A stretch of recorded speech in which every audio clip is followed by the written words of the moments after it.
Halo, selamat datang kembali di sesi pendalaman kita. Kali ini nih, kita mau bahas topik yang relevan banget buat siapa aja yang sering interaksi sama anak-anak ya, yaitu gimana sih caranya menetapkan dan juga mempertahankan batasan. Sumber kita kali ini dari buku Tiny Humans, Big Emotions yang fokusnya ke kecerdasan emosional. Dan kita bakal dalemin bab 6-nya nih, tentang cara efektifnya. Pernah nggak sih Anda merasa, aduh kok anak ini ngetes kesabaran terus ya?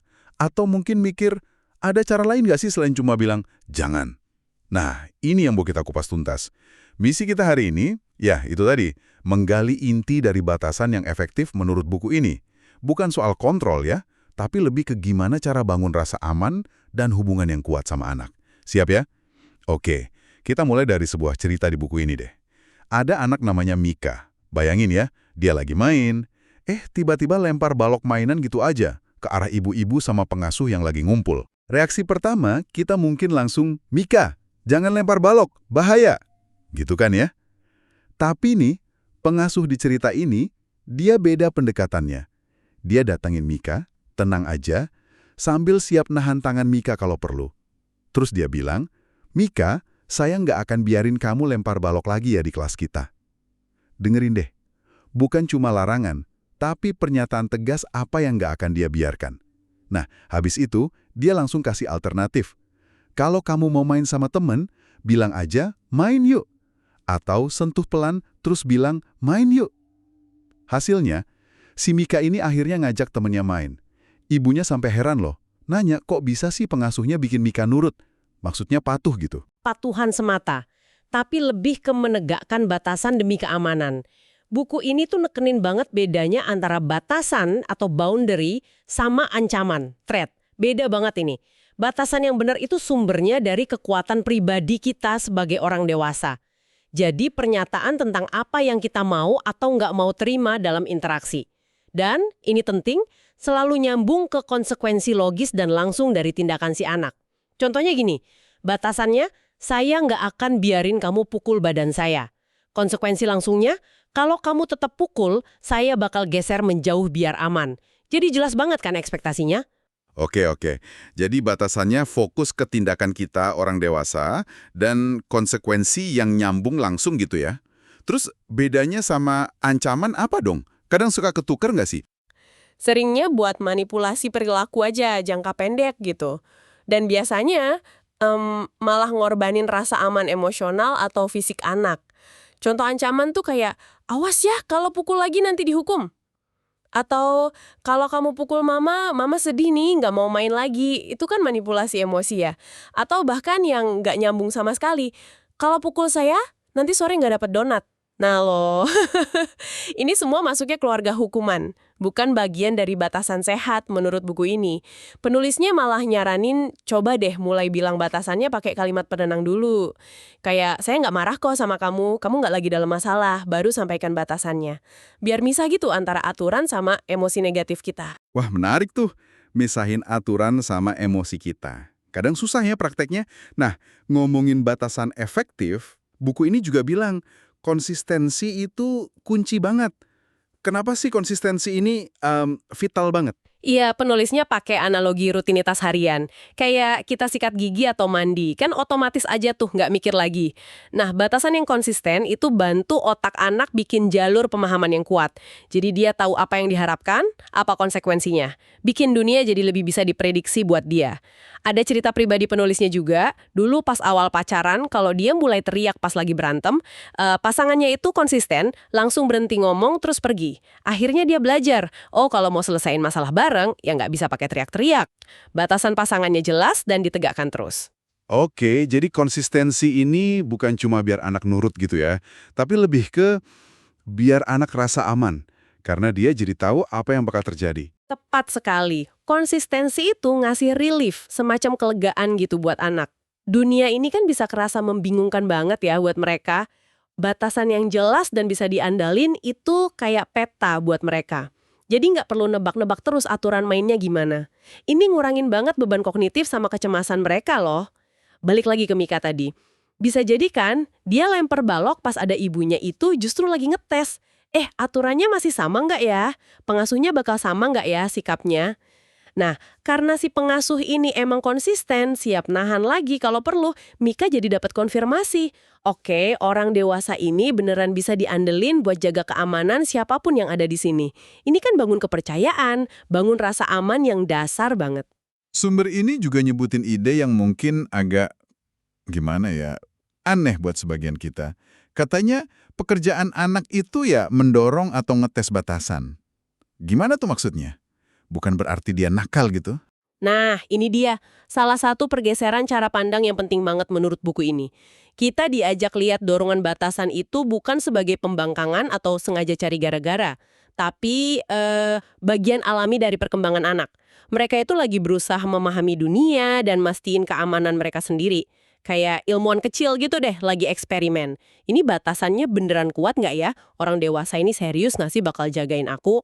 Penulisnya gambarinnya bagus banget. Batasan itu mestinya kayak pintu masuk yang jelas, bukan tembok tinggi yang bikin dia nggak bisa eksplorasi sama sekali. Wah, lega juga sih dengar perspektif gitu. Tapi gimana ya caranya kita, orang dewasa, bener-bener bisa gitu?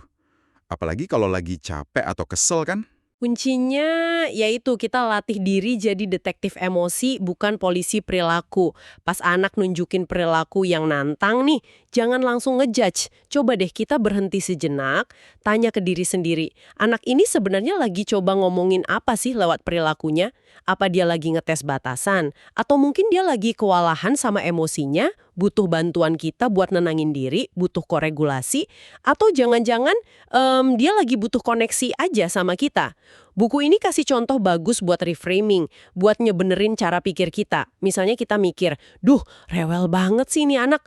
Coba deh ganti jadi, dia lagi coba bilang kebutuhannya nih, tapi caranya mungkin belum pas. Gimana ya cara ajarin dia komunikasi yang lebih enak buat kita berdua? Oke. Jadi kita yang ubah cara pandangnya ya? Iya. Atau misalnya, ya ampun gambar di dinding lagi, kan udah dibilangin nggak boleh. Coba deh jadi perilakunya ini pasti ada sebabnya. Jangan-jangan tadi dia coba cari perhatian pas aku lagi sibuk teleponan. Masuk akal. Satu lagi, nakal banget sih hari ini. Bisa jadi dia lagi mastiin lagi batasannya biar aman. Justru kalau aku bisa konsisten kasih batasan jelas, dia bakal lebih tenang. Wah, jadi ngubah cara pandang gini bukan cuma buat anak ya, tapi bisa ngurangin stres kita juga dong. Soalnya kita nggak ngerasa lagi diserang atau dilawan terus. Persis. Ini juga soal kesejahteraan kita loh sebagai orang dewasa. Dengan ngingetin diri sendiri, anakku lagi lakuin yang terbaik yang dia bisa saat ini. Dia nggak niat nyusahin aku kok, dia butuh dukungan aku. Kita jadi bisa ngerespon dari tempat yang lebih tenang. Jadi lebih penasaran, bukan marah atau frustrasi. Ini ngubah banget dinamika interaksinya. Oke deh, udah paham nih kenapa anak suka ngetes batasan dan pentingnya cara pandang kita. Sekarang, kita masuk ke gimana cara praktisnya buat mempertahankan batasan itu sesuai bab 6 buku ini? Salah satu strategi kunci yang diangkat itu nemuin ya di dalam tidak. Maksudnya gimana? Jadi pas kita perlu larang sesuatu, sebisa mungkin tawarin alternatif yang boleh dia lakuin. Contoh, aku nggak akan biarin kamu manjat meja makan itu ya, tapi kamu boleh kok manjat kursi empuk di ruang tengah kalau emang lagi pengen manjat. Dan ini nih bagian pentingnya. Kita harus siap secara fisik buat negakin batasan itu kalau perlu. Kalau anaknya nekat tetap mau naik meja, ya kita bantu dia turun. Tenang aja, sambil diulangin lagi batasannya apa, alternatifnya apa. Tindakan kita harus ngedukung omongan kita. Nemuin ya di dalam tidak. Wah, ini butuh kreativitas ya. Apalagi kalau lagi capek atau buru-buru. Ada tips lain nggak dari bukunya? Ada dong, pendekatan lain yang efektif banget itu kasih pilihan di dalam batasan yang udah ada. Ini bikin anak merasa punya kontrol, punya kuasa dikit lah. Meskipun aturan utamanya tetap jalan, ini ngehargain kebutuhan otonomi mereka. Contohnya nih, batasannya udah waktunya pakai piyama mau tidur. Pilihannya bisa, kamu mau pakai piyama sendiri atau mau mama bantu pasangin, atau mau piyama yang gambar mobil atau dinosaurus malam ini. Oh gitu ya. Jadi intinya tetap harus dilakukan, tapi caranya bisa milih. Betul. Atau contoh lain, batasannya, gigi harus disikat sebelum tidur. Pilihannya, malam ini sikat giginya di kamar mandi atas atau bawah. Atau mau mama yang sikat gigi duluan atau papa. Aktivitas intinya kan nggak bisa ditawar tuh, pakai piyama, sikat gigi. Tapi si anak punya suara soal gimana itu dilakuin. Kasih pilihan di dalam batasan. Masuk akal banget. Buku ini juga nyaranin sesuatu yang mungkin agak kaget nih buat sebagian orang. Hormati kata tidak dari anak kalau memungkinkan. Gimana tuh maksudnya? Bukannya kita mesti ajarin patuh ya? Nah, ini poin menarik nih. Perlu dipahami benar-benar.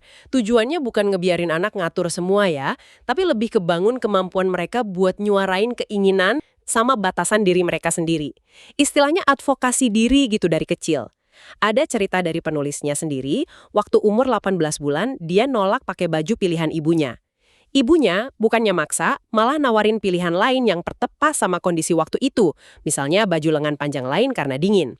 Tentu aja ya, ada batasan yang nggak bisa ditawar, yang soal keselamatan dan kesehatan. Kayak wajib duduk di car seat, harus ganti popok basah, nggak boleh lari ke jalan. Iya, jelas itu, Pak. Untuk hal-hal ini, ya batasan harus ditegakkan. Tapi cara kita negakinnya tetap bisa kok penuh hormat. Misalnya kita kasih tahu dulu apa yang mau kita lakuin. Mama lihat kamu lagi asyik main ya, belum mau ganti popok. Tapi popoknya udah penuh nih, harus diganti biar kulitnya nggak iritasi. Mama angkat kamu sekarang ya ke meja ganti. Pendekatan ini tuh sejalan sama filosofi Resources for Infant Educators, yang menekankan banget rasa hormat ke bayi sebagai individu utuh dari lahir. Komunikasinya harus hormat, bahkan ke bayi sekalipun. Jadi, meskipun itu batasan wajib, cara nyampeinnya tetap bisa ngehargain anak ya? Ini nyambung juga dong sama konsep persetujuan atau konsen yang disebut di buku ini? Betul banget, dan ini fundamental sekali. Nguatin suara anak soal sentuhan fisik sama persetujuan dari kecil itu penting banget. Buku ini kasih contoh soal anak yang mungkin ketawa pas digelitik. Padahal sebenarnya dia nggak nyaman. Ketawa kan bisa juga respons gugup ya, bukan berarti suka. Kita perlu peka baca isyarat lainnya. Ada juga contoh bagus soal ayahnya penulis yang main zerbert, tiup perut, sama cucunya. Meskipun cucunya ketawa geli, si kakek ini tetap nanya. Lagi, pas cucunya geleng kepala, dia langsung berhenti. Ini contoh nyata ngajarin anak kalau badan mereka itu punya mereka, dan kata tidak mereka itu dihargai, bahkan pas lagi main seru sekalipun.